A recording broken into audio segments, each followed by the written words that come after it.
But Harry Markopolos never knew that his career on Wall Street would lead him to uncover one of the largest financial scams in history.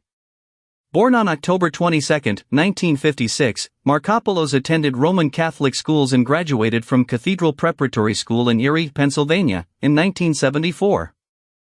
After graduating, Markopolos went on to receive an undergraduate degree in business administration from Loyola College in Maryland in 1981.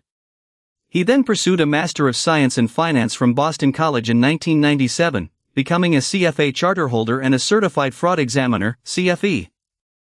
Markopolos began his career on Wall Street in 1987 as a broker with Makefield Securities, a small Erie-based brokerage owned by Barry C. Hickson.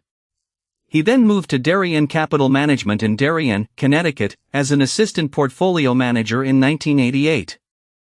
From 1991 to 2004, Markopolos served as a portfolio manager at Boston-based options trading company Rampart Investment Management, ultimately becoming its chief investment officer. It was during this time that he first encountered Bernie Madoff.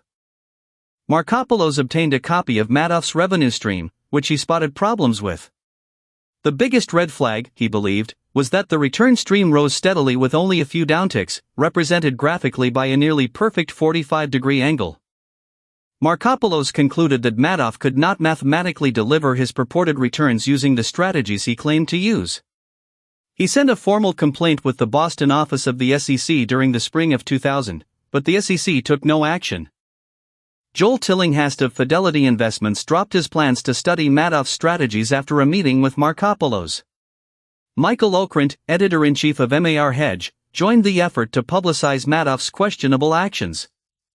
Markopolos sent a more detailed submission to the SEC a year later, offering to let the SEC send him to Madoff's headquarters undercover, obtain the trading tickets, and compare them with the options price reporting authority tape. Markopolos believed that Madoff was most likely running a Ponzi scheme, given his voracious appetite for cash. He traveled to Europe with Renatieri Magan de la Villahuchet to help get investors for an alternative product to Madoff. Markopolos found that 14 different funds, at various firms, were invested with Madoff.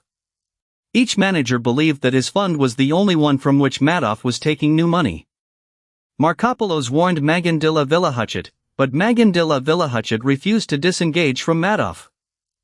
Magan de la Villahuchet passed away soon after Madoff's scheme collapsed, having lost $1.5 billion of his own and clients' money. Markopolos came up with a plan to deliver an investigative file anonymously to an aide of then Attorney General of New York Eliot Spitzer on December 17, 2002.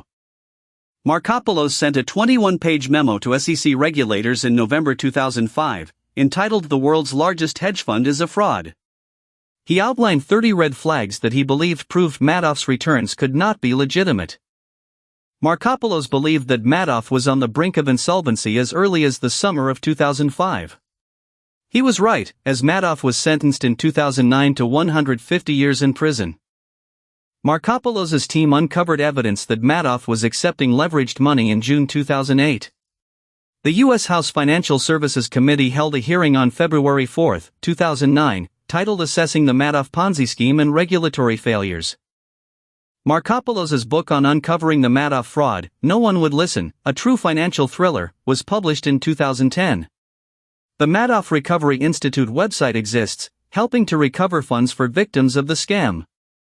The Madoff scheme was one of the largest financial scams in history, with Madoff's clients losing billions of dollars. Markopolos' efforts to expose the scam were instrumental in bringing Madoff to justice. Markopolos' determination and expertise helped to shed light on the Madoff scheme, and his work continues to be an important part of the financial industry's efforts to prevent similar scams in the future.